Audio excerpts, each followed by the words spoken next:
Bienvenue sur Bulle de Bonheur, le podcast pour prendre le temps d'être heureux. Je suis Raphaël de Foucault, chercheuse inconditionnelle de Bulle de Bonheur. Et aujourd'hui, pour notre numéro 32, nous accueillons Brigitte Bédard. Alors Brigitte, bienvenue.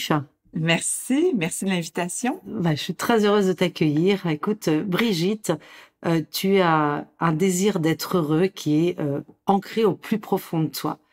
Tu es une chercheuse inconditionnelle de Bulle de Bonheur et nous, on adore ça. J'ai été très touchée par ton livre qui s'appelle « J'étais incapable d'aimer » où tu retraces ton chemin pour accéder au bonheur. Tu as cherché les bulles de bonheur avec acharnement mais dans 1000 directions. La cocaïne, l'alcool, le sexe sous toutes ses formes, qu'ils soient hétéros, bisexuels ou homosexuels. Et tu as fait un difficile constat d'échec à chacune de tes tentatives. Et à côté de ça, ta volonté, ton acharnement et ta curiosité t'ont finalement montré une nouvelle voie qui est celle de la spiritualité. Et ça a ouvert un nouveau champ, un nouveau sens à ta vie. Et les bulles de bonheur sont arrivées en masse. Te voilà aujourd'hui mariée, à la tête d'une famille renouvelée, comme tu l'appelles, de 6 enfants. Tu es journaliste et chroniqueuse à la télévision, donc dans une émission qui s'appelle Les Victoires de l'amour sur TVA. Et puis aussi à la radio, dans l'émission On n'est pas du monde, sur Radio VM. Et tu viens de sortir un livre que j'ai particulièrement aimé, qui s'appelle « J'étais incapable d'aimer », qui retrace ton parcours vers la joie. Et ce livre est édité par Novalis au Québec et en France par les éditions Artege. Et il est disponible dans toutes les librairies et sur Amazon. Je vous incite vraiment à tous le lire, car une fois en tous les cas, moi je l'ai commencé, j'ai pas su m'arrêter.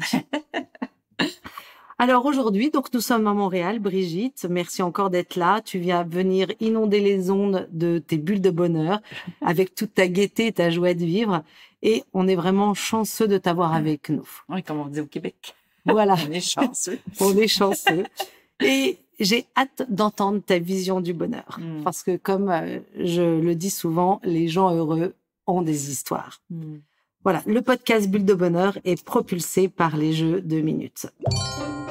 Allez, je change de regard. Première question, Brigitte. Oui. Dis-moi, qu'est-ce qui te rend heureuse dans ton quotidien?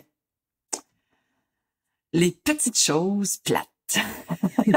C'est ça qui me rend heureuse, que je trouvais plates avant, mais qui sont finalement extraordinaires parce que c'est dans les petites choses du quotidien qu'on fait.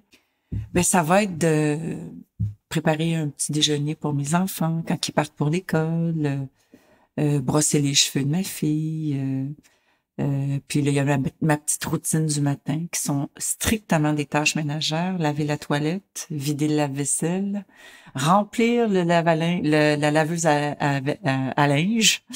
Puis là, ma journée est partie. Non, c'est toutes des petites choses qui ont l'air anodines, mais qui fait en sorte que je m'occupe de moi, je m'occupe de ma maison que j'appelle mon monastère, je m'occupe de ma famille, des gens que j'aime et qui m'aiment.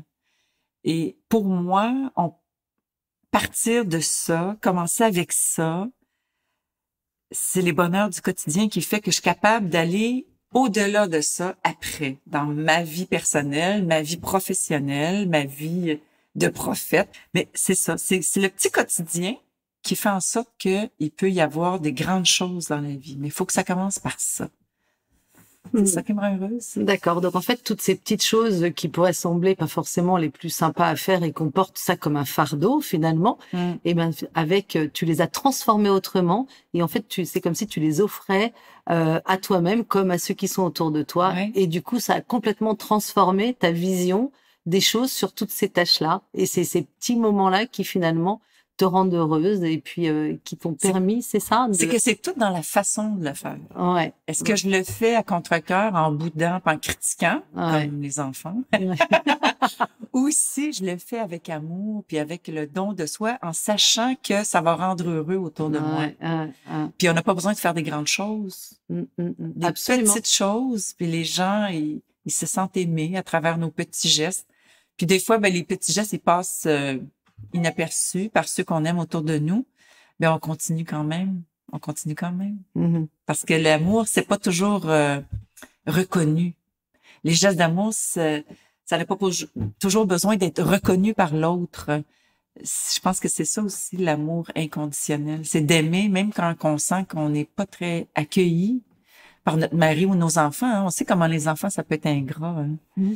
Tu leur rends des services, tu fais tout pour eux, et puis ils sont toujours en train de chialer après toi.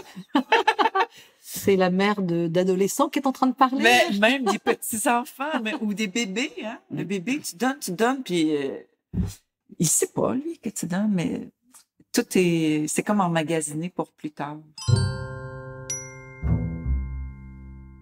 Question numéro 2, Brigitte.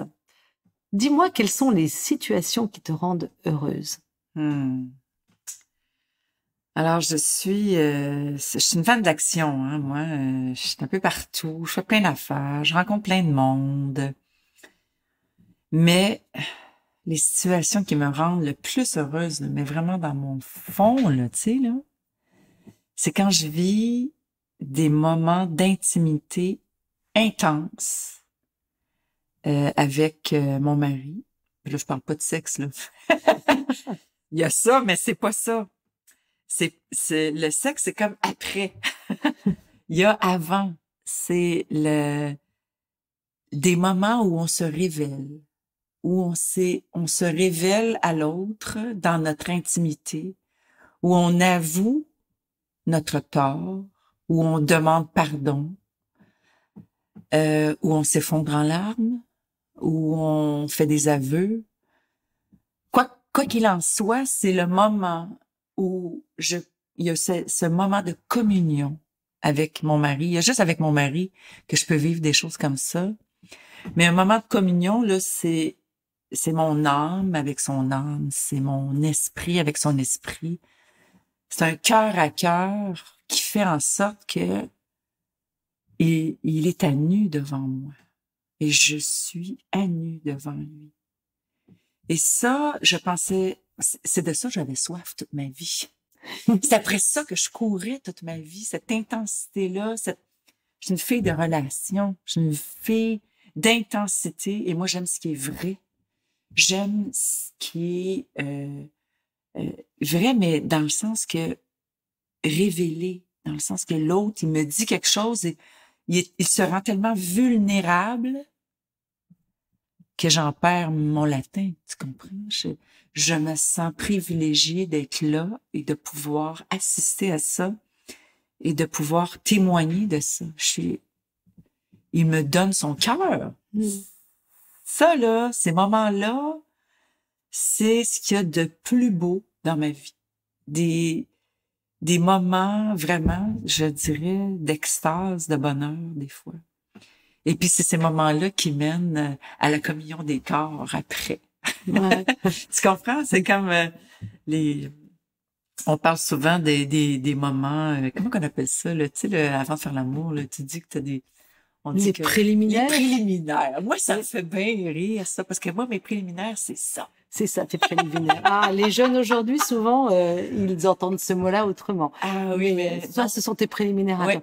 J'aime beaucoup ton mot révéler. Révéler, pour moi, c'est comme lever le voile. Oui. Donc, en fait, c'est exactement ça. J'aime bien, tu vois, même ce geste-là, on ne voit pas, mais ce geste où on lève le voile, oui. Et du coup, on retrouve la personne dans sa pureté, en fait. Dans son essence. Et qu'elle montre à personne. Oui.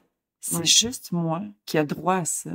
Il y a une lumière qui est mise sur la personne. C'est des moments incroyables que je pensais jamais vivre, mais que je vis avec mon mari. Tu sais, ça arrive pas tous les jours, hein, on s'entend, mais quand même assez fréquemment, de plus en plus, je dirais, avec les années qui passent, parce que c'est dans la durée qu'on se révèle de plus en plus.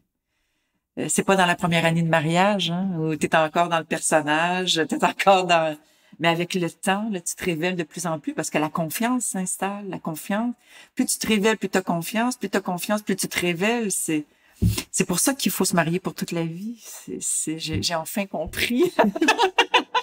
Mais aussi avec ce que tu amènes et ce que je disais quand je te présentais, avec cette curiosité. Où en fait l'autre, le conjoint reste curieux, on reste curieux de lui, c'est-à-dire que on cherche à toujours, on se dit tous les jours, je vais découvrir quelque chose de nouveau chez lui. Et c'est ce qui favorise aussi énormément toute cette intimité. C'est de pas croire justement que l'autre, on le connaît. Ouais. Moi, je trouve la phrase la plus assassine qui soit, c'est « Ah, moi, je te connais. Mm. » Oui, Mais même moi, je me connais pas. Comment tu peux prétendre me connaître? Hein? Ouais. On connaît pas l'autre et on ne se connaît pas nous-mêmes. C'est en vivant avec l'autre qu'on se révèle à soi-même. On se révèle à soi-même, puis l'autre se révèle à nous aussi. Tu sais, on est en constante révélation et évolution. Évolution, ouais. Question numéro 3. Brigitte, dis-moi, quelle est la valeur humaine qui te rend heureuse? Ah, il y en a tellement. Mais pour top one. Ouais, le top, là. Je te dirais que c'est la compassion. C'est d'avoir un cœur de compassion. Quand je vois quelqu'un qui se laisse toucher par l'autre, puis c'est pas pour rien que c'est ça que j'aime, parce que je pense que j'ai été longtemps à pas me laisser toucher parce que je m'étais blindé le cœur par peur d'être blessée, par peur d'être rejetée, par peur d'être abandonnée par l'autre. J'ai encore ça. C'est une blessure qui reste toute ta vie, hein, des blessures. Ça reste tout le temps, sauf que je le sais maintenant. Puis j'avance avec ça.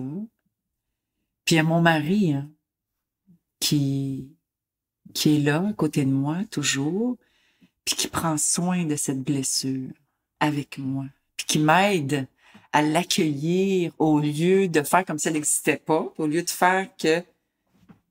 au lieu de la rejeter. Alors, de se laisser toucher, d'avoir ce cœur de compassion, se laisser toucher par la blessure de l'autre. C'est quelque chose de nouveau dans ma vie. Il a fallu que j'aille en thérapie pendant plus qu'1 an avec mon mari pour arriver à me laisser toucher, pas juste dans ma tête. Je le savais. Tu comprends? Hey, j'en ai fait longtemps de la thérapie, là. Je le savais dans ma tête qu'il faut compatir aux autres, se laisser toucher pour vivre l'émotion, puis tout ça. Je savais tout ça. Mais là, c'est comme si cette année, dans cette année de thérapie, ça a rentré. Ça a passé du cerveau au cœur. Tu sais, c'est comme quand tu te dis, il faut que j'arrête de fumer. Tu le sais que c'est pas bon arrêter de fumer, mais tu continues à fumer. Mais tu le sais que c'est pas bon. Il y a un jour, ça descend dans le cœur, tu te dis, ça y est, ça n'a pas d'allure ce que je fais. J'arrête, là, je suis plus capable, tu sais. Mais là, c'est ça que ça a fait. C'est que j'ai vu la blessure de mon mari, puis je me suis dit qu'il fallait que je prenne soin de ça, puis que j'arrête de vouloir être dans le déni par rapport à ça, ou de passer à d'autres choses ou de le banaliser. Tu sais, j'avais comme une espèce de réaction là, de Germaine, là, tu sais, qui gère puis qui mène. Là.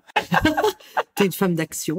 Oui, c'est ça. Je suis une femme de cœur, c'est ça. J'aime ça. Ouais, une femme de relation. Oui, comme tout à tu fait. disais tout à l'heure. Donc, la compassion est quelque chose qui est profondément important pour toi. C'est touché par... faire tomber les barrières. Faire tomber les barrières. Oui, oui. Parce qu'on est toutes barricadées. Hein. On se protège, hein, c'est normal. Ouais. Et j'aime beaucoup ta manière d'approcher aussi les choses en disant que tu rejoins le fait qu'on est des êtres d'unité. C'est-à-dire que important d'être en lien entre sa tête et son cœur, et puis aussi son corps. Oui. Et du coup, à travers la compassion, finalement, elle fait un peu tout circuler. Aussi bien dans le corps que dans le cœur que dans... Oui, tout à fait. Ça va tout ensemble. Puis s'il y en a un des 3 qui est pas au niveau, là, c'est pas ajusté là, dans ma vie. Là. Je le sens, puis je suis pas bien, tu sais. Puis je te dirais que dans le couple, c'est pareil. Il y a cette unité qui est nécessaire pour avancer. Si on n'est pas unis, si on n'est pas en communion, on est toujours en train de se battre. On peut pas avancer, tu sais. question numéro 4. Comment as-tu trouvé un sens à ta vie? Tu l'as cherché, ce sens à travers plein de choses et tu as fini par le trouver. Comment t'as trouvé? Comment En tu l'as fait, trouvé? oui, je l'ai pas trouvé, mais je dirais que c'est le sens de ma vie qui m'a trouvé. Je l'ai cherché toute ma vie. Pourquoi on est là? Pourquoi on est sur Terre? Pourquoi on vit? Pourquoi on meurt? Pourquoi je souffre? Pourquoi il y a le mal? Pourquoi il y a le bien? Pourquoi? Tu sais, moi, ça a été, j'ai connu une dépression majeure là, avec des idées suicidaires épouvantables. Il fallait vraiment que j'aie envie de mourir, puis que j'aie rien à faire dans ma vie, puis plus aucune porte de sortie pour que je me retrouve dans une abbaye. Parce que j'étais anti-religieuse complètement. Moi, j'étais contre les religions, tout ça. Là. J'étais pour la spiritualité. J'ai toujours cru que la spiritualité, c'était quelque chose d'important pour dans la vie parce que on a un esprit. Alors, la vie de l'esprit, ça existe, mais c'était surtout pas dans les religions. Mais bon, je me suis ramassée là pour X raisons qui seraient trop longues à expliquer ici. Et c'est que tu dis bien dans ton livre, que tu expliques bien. oui, je l'explique bien avec beaucoup de détails et d'humour. Je pense ça, j'avoue qu'on rit beaucoup dans ton livre. Non, c'était vraiment incroyable que je me retrouve là. Et puis pendant ces 3 jours-là où j'étais avec un moine à l'engueuler, carrément, je l'ai engueulé pendant 3 jours, ce moine-là. Puis c'est au bout de 3 jours où j'ai vécu une conversion spirituelle, vraiment. Là. Bon, moi, ça a été ça, mais il y en a que ça peut être d'autres choses. Mais moi, c'était vraiment ça qui, tout d'un coup, me donnait tout le sens de ma vie. Tu sais, tantôt, je parlais de révélation, là. Comment l'autre se révèle à moi, comment moi, je me révèle à moi-même, puis que je me révèle à mon mari, ou que nos enfants se révèlent à nous en grandissant. Mais pour moi, ça a été ça. C'était la révélation. Tout d'un coup, ce que ça m'a révélé à moi-même, c'est mon identité. Moi, je cherchais qui j'étais dans plein d'activités, plein de... Bon, j'étais féministe, écologiste, j'étais pour je faisais des manifs étudiantes, j'étais, je sais pas, j'étais lesbienne, bi, hétéro, whatever, journaliste, universitaire, intellectuelle, tu sais, name it, tu sais, toutes les étiquettes ou les fonctions. Moi, c'était ça, tu sais, je me cherchais dans le fond, dans toutes ces identités-là. Mais c'est là que ça m'a été révélé que je n'étais que Brigitte et que je faisais partie de cet univers créé. Wow! Et ça, pour moi, ça a été le sens de toute ma vie. Puis ça l'est encore. Ça fait 18 ans de ça. Puis c'est encore vrai. Ça nourrit encore toutes mes heures, mes minutes de savoir que je suis aimée et que je suis capable d'aimer. Puis c'est le moteur de ma vie. Hein. Et c'est le sens de ma vie, c'est ça. C'est l'amour. Tu sais, tu pourrais me dire, c'est quoi le sens de ta vie, Brigitte? Ben, c'est l'amour. C'est d'aimer puis d'être aimé. C'est tout. Et en fait, c'est cet événement-là, en fait, c'est cette prise de conscience-là que tu étais aimable, en fait. Oui. Qui quelque part, t'a ouvert les portes du bonheur. Absolument. Absolument. Parce que il y a des conditions au bonheur. Le bonheur, ça vient pas tout seul comme ça. Premièrement, il faut goûter à l'amour, mais après ça, il y a la liberté. Tu peux pas être heureux si t'es pas libre. Puis moi, ça m'a apporté, cette révélation-là m'a apporté une extrême liberté de qui j'étais, puis de qui je voulais être. Je pouvais tout ce que je voulais. Je pouvais tout recommencer. Il y avait plus de limites. Alors, la liberté, puis la confiance. La confiance que j'étais aimée. Quoi qu'on dise, quoi qu'on fasse autour de moi, puisque j'étais rendue toute seule dans la vie, moi, à ce moment-là, là, il n'y a plus personne qui voulait être dans ma compagnie et je les comprends. Mais j'avais cette confiance d'être aimée, mais tu sais, profondément.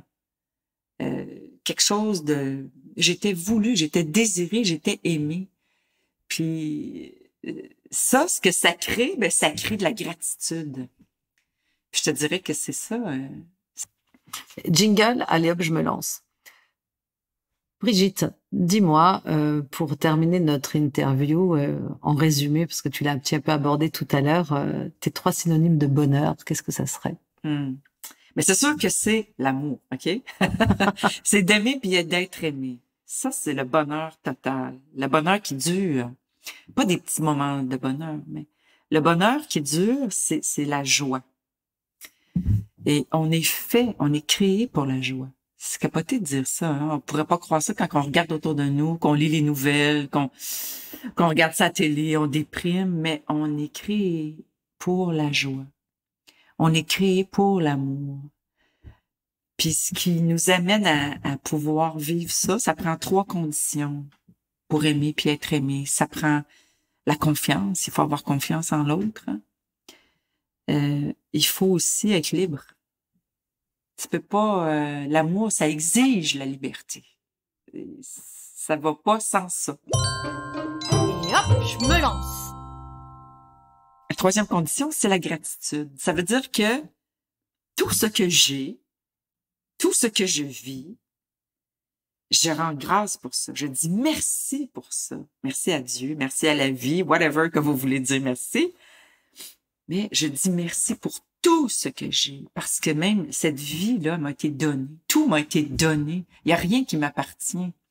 Il y a comme un détachement par rapport à ça. Puis quand on devient bien bon là, dans dire merci pour tout ce qu'on a de bon, ben on en vient même à dire merci pour tout ce qui nous arrive de désagréable et de pas bon. Parce que ça nous fait grandir, parce que ça nous amène un petit peu plus loin dans la compassion envers nos frères et sœurs qui nous entourent. Alors même ce qui nous arrive de bad trippant, on peut dire merci à ça, parce que je sais que c'est pour plus d'amour plus tard, pour plus de joie, pour plus d'épanouissement, plus de liberté, toujours du davantage, toujours. Je peux juste dire merci et être super joyeuse. Super, merci beaucoup. Merci Brigitte de ce bon moment passé ensemble, de ces moments de joie partagés. Et parce que, comme le dit le podcast, bulle de bonheur, hein, on prend le temps d'être heureux. Merci Brigitte. Merci à toi. Merci pour votre écoute. Si vous avez aimé, dites-le nous avec 5 étoiles. Laissez vos commentaires et envoyez des bulles de bonheur à vos amis en partageant ce podcast. Inscrivez-vous à la newsletter en allant sur notre site jeu2minutes.com, GUX, 2 en chiffres, minutes avec un S, pour être notifié des prochains épisodes. Bulle de bonheur est propulsé par les jeux 2 minutes, 52 cartes pour prendre le temps d'être heureux.